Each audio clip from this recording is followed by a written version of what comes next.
Bueno, me presento, yo soy Edson Zamudio y voy a presentarles el proyecto integrador del módulo 8. En esta ocasión voy a hablar sobre los derechos humanos y sobre el respeto a esto y cómo esto influye en la multiculturalidad de nuestro país o de nuestro entorno. Bueno, comenzaré con el anteproyecto explicando la introducción del mismo. Primeramente tenemos que tener en cuenta que los derechos humanos constituyen uno de los pilares en los que se sostiene la sociedad actual, todas las sociedades actuales. Estos abarcan básicamente todos los ámbitos, desde el judicial, el social, el educativo, el económico, etcétera.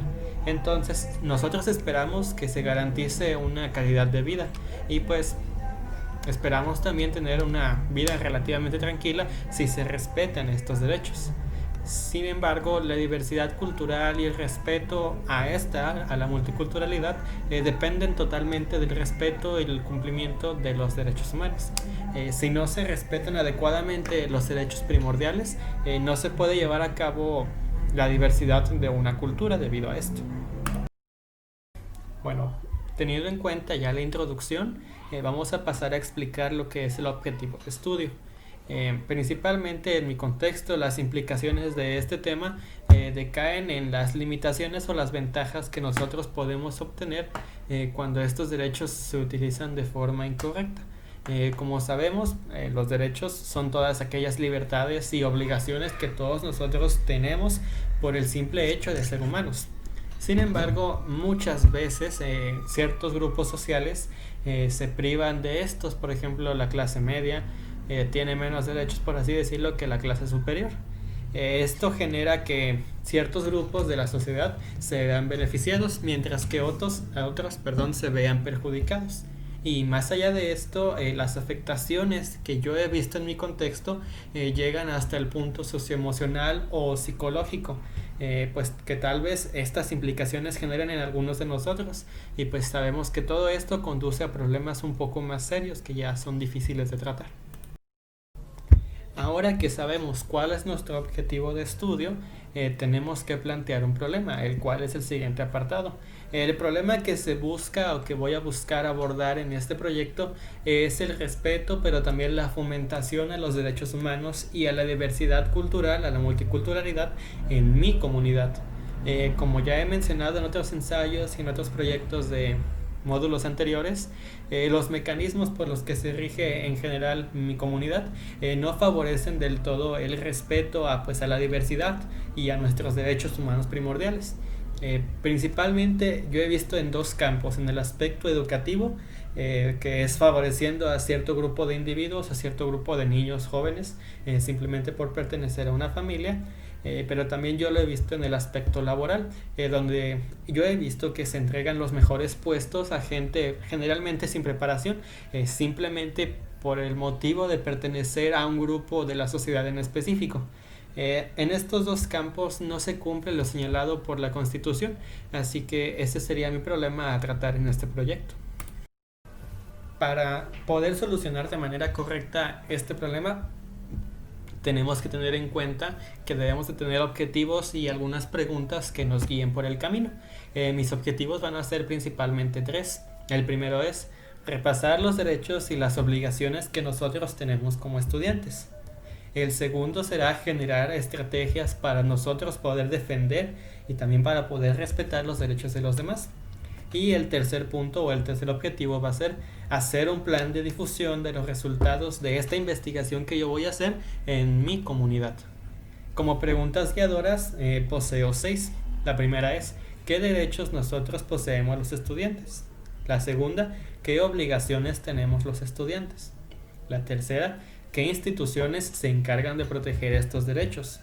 Cuarta: ¿qué podemos hacer nosotros para defender nuestros derechos? Quinta: ¿qué sanciones se aplican si no se cumplen nuestros derechos?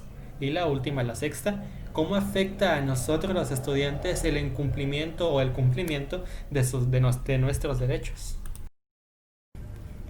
Ya teniendo todo esto en cuenta, tengo que poner una justificación de por qué voy a hacer esta investigación. Principalmente realizo esta investigación debido a que no soy el único que ha sido víctima del incumplimiento, pues, de los derechos y de la multiculturalidad. en mi comunidad al menos, y estoy seguro que en el país hay muchos jóvenes más. Además, como ya he mencionado, dudo que nuestra comunidad sea la única en que pase esto. Quiero lograr que aquella gente que no ha sufrido de este tipo de abusos no lo haga nunca, independientemente de si vive en mi comunidad o no. Y pues además quiero concientizar a los padres de todos los abusos que nosotros como hijos o estudiantes sufrimos, y pues la mayoría de nosotros no lo contamos por miedo o vergüenza a que nuestras autoridades que están aquí en mi comunidad pues no nos hagan caso o nos implican algunas sanciones a veces injustas y crueles. Como siguiente punto tengo que delimitar la zona en la que yo voy a trabajar y en la que yo voy a difundir los resultados. Principalmente el alcance geográfico de mi investigación abarcará mayormente en mi comunidad como principal objetivo. Yo vivo en Tlajomulco de Zúñiga, Jalisco, pero si quiero ser un poco más específico va a abarcar desde la zona de Chulavista hasta la zona de Valle Dorado. Son aproximadamente unos 7 kilómetros cuadrados, son 6.8 kilómetros cuadrados exactamente. Y principalmente la población a la que yo quiero llegar va a ser los jóvenes y los padres. Y en mi investigación vamos a trabajar simplemente dos personas. En cuanto a la cuestión de la investigación y la redacción de este proyecto, de este video, voy a ser yo el que me voy a encargar, Edson Zamudio, pero también un amigo me va a ayudar a difundir los resultados que yo obtenga en sus redes sociales, debido a que él tiene un poco más de conocidos. Entonces en el proyecto en total seremos dos personas simplemente. Como último punto, antes de pasar a los resultados que yo he obtenido, es definir cuál va a ser el tipo de metodología que yo voy a utilizar en mi investigación, o que yo utilicé, mejor dicho. Para esta investigación yo utilicé la metodología cuántica. Voy a principalmente centrarme en las estadísticas que me proporcionan algunas instituciones reconocidas. Tomaré como base principalmente la Constitución Federal de los Estados Unidos Mexicanos, la máxima autoridad. Como no me interesan los subjetivismos o aquellas cosas que puedan influir en el desenlace que yo quiero tener, no me va a interesar el de otro tipo de metodología, la metodología cualitativa. Simplemente me interesa cómo se tiene que hacer y la manera de hacerlo. Como yo también no seré subjetivo, voy a intentar, o voy a poner más bien la objetividad por encima de todo. No me interesa el proceso de cómo se tienen que cumplir, más bien me interesa que se tienen que cumplir. En este caso me interesan las leyes en sí, más no las implicaciones que se puedan tener de factores externos. Y además, como voy a suponer en mi hipótesis que la mayoría de las comunidades sufren de esto, voy a generalizar un poco las cosas para así tener un poco más de alcance.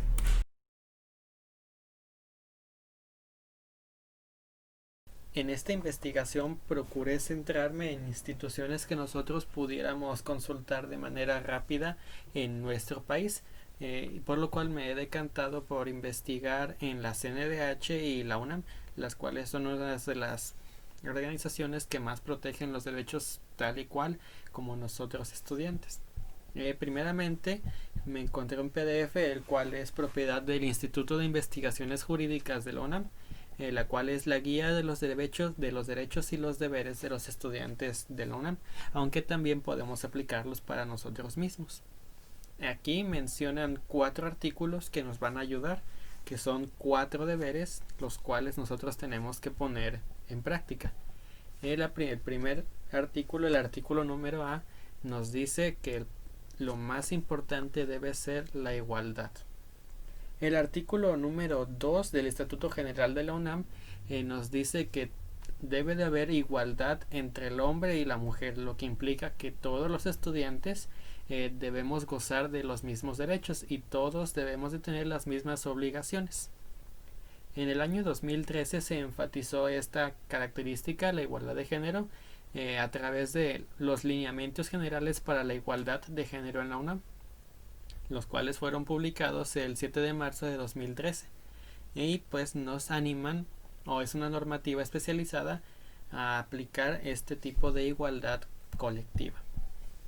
El artículo B nos dice que también nosotros debemos practicar la no discriminación. No hay un motivo de edad, sexo, raza, discapacidad, origen étnico, etcétera, para nosotros poder hacer cualquier distinción entre nuestros estudiantes o entre nuestros compañeros. En el 2016 se llevó a cabo los acuerdos que establecieron políticas para la prevención, la atención y la sanción de casos de violencia racial en la UNAM. El artículo C nos menciona que de la misma manera nosotros también tenemos que aplicar el respeto a los demás. El Estatuto General de la UNAM en su artículo número 95 nos indica que debemos de preservar el respeto entre nosotros, el cual consiste en el reconocimiento pleno y efectivo de la dignidad, la identidad y los valores que todos tenemos como personas. Así, si nosotros cumplimos esto, la incidencia de actos contra la moral va a disminuir. Pasando ya a los derechos que nosotros como estudiantes tenemos, me llaman la atención varios. Por ejemplo, nos menciona que nosotros tenemos derecho a inscripción y a reinscripción sin importar nuestra condición social o racial.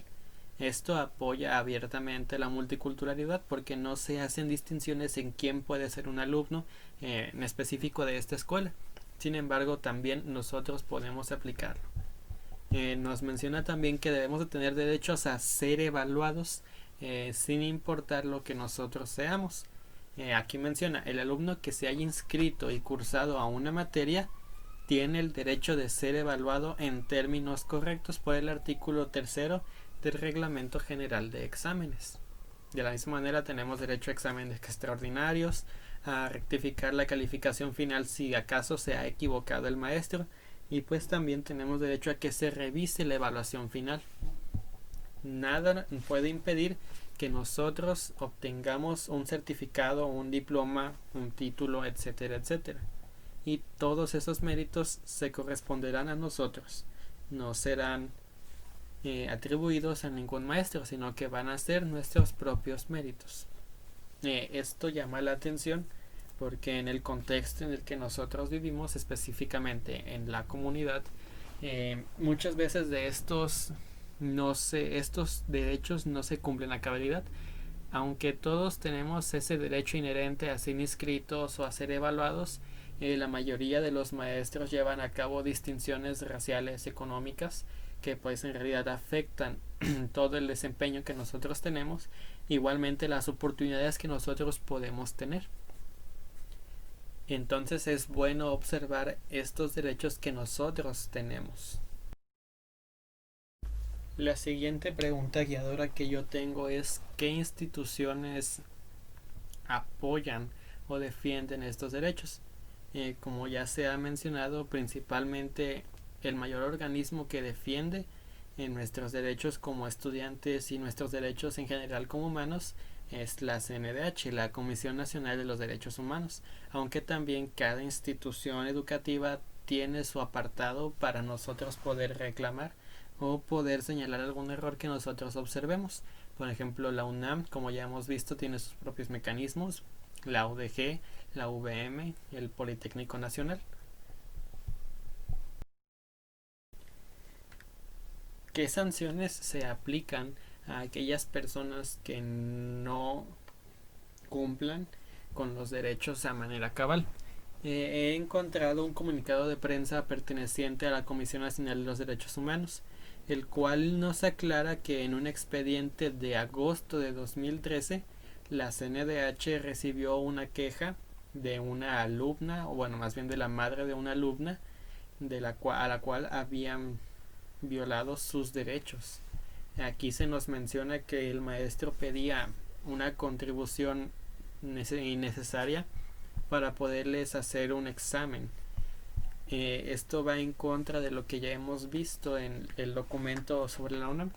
Todos tenemos derecho a obtener un examen de manera gratuita porque estos van, por así decirlo, por cuenta del Estado. Y aquí se nos menciona que la CNDH recomendó a la SEP destituir a estos maestros de su cargo en un plazo de 6 meses, además de que se revisen todos los hechos y a partir de ahí se difunda o se aplique una condena basada en la decisión de un juez. Así que de la misma manera, estos mismos apelaciones, estas mismas sanciones se pueden conseguir si nosotros llevamos el caso que nosotros tengamos ante la organización o el organismo adecuado para atender nuestra situación. Por último, para concluir este proyecto, voy a hacer una reflexión sobre qué he encontrado al hacer esta investigación. En realidad, pues no he encontrado nada nuevo que no haya sabido, principalmente pues porque lo he vivido en mi comunidad, lo he visto en carne propia. He visto cómo se faltan a los derechos en mi propia comunidad y cómo conocidos han sido víctimas de abusos de autoridad. No es algo que haya sabido, que no haya sabido, más bien. Sin embargo, me sorprende que haya tantos casos y a la vez tan poca organización en contra de este tipo de abusos.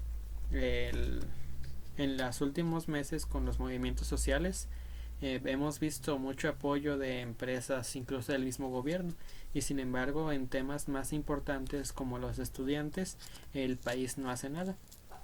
Así que simplemente me gustaría quedarme en una posición neutral, pero también difundir todo lo que yo todo lo que obtuve en esta investigación, difundirlo aquí en mi comunidad y pues ver si podemos mejorar nosotros como comunidad sin acudir al gobierno, porque pues en realidad no sabemos si vaya a funcionar o si vayan a darnos una respuesta rápida. Esa es mi reflexión. Entonces espero que haya gustado este proyecto, que haya abierto algunos ojos y pues si usted lo está viendo en su casa, pues se recuerde todo lo que ya ha visto y también recuerde que se puede mejorar. No se desanime por lo que ha escuchado, todo se puede mejorar.